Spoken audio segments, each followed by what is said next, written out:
Yemen is the new focus of concern in the fight against al-Qaida-linked terrorists following the failed attempt to blow up a US-bound airliner on Christmas Day.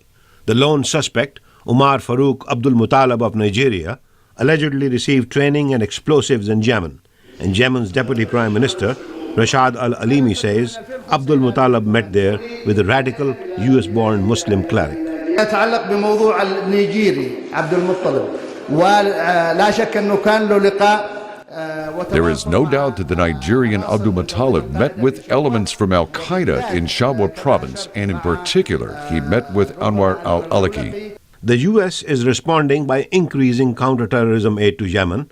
John Brennan is Obama administration's top counterterrorism advisor.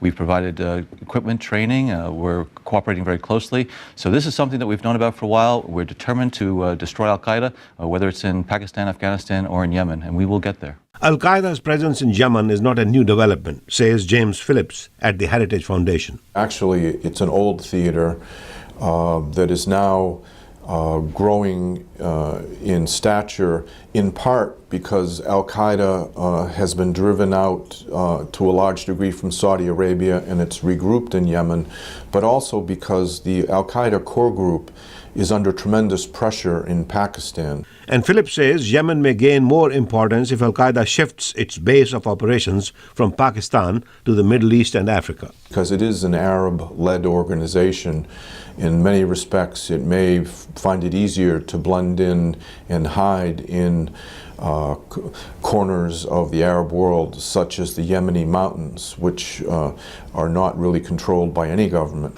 Peter Beinart at the New American Foundation disagrees. He says it will be difficult for al-Qaida to replicate its relationship with Pakistani tribes. There is a web of relationships that al-Qaida built up in the Pakistani tribal regions, with the tribes there, over a very, very long period of time. Important people in al-Qaida have married into those tribes. So this is not the kind of thing that you could replicate. Phillips says al-Qaida is already threatening countries beyond Yemen's border. The U.S. needs to cooperate closely not only with the Yemeni government, but with the Saudi government and with the Omani government and with other interested governments that are threatened by these Islamist terrorists that have killed more Muslims than non-Muslims. Beinart says the increasing al-Qaeda activity in Yemen could also be ploy by the terrorist group to force the U.S. to deflect its resources from Pakistan-Afghanistan region, where the terrorist group now is under pressure.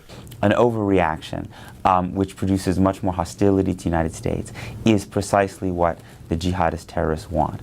Analysts, both in Washington and Yemen, say the U.S. should be cautious because widespread poverty, corruption, and conflict in Yemen means an ideal ground for al-Qaeda to recruit.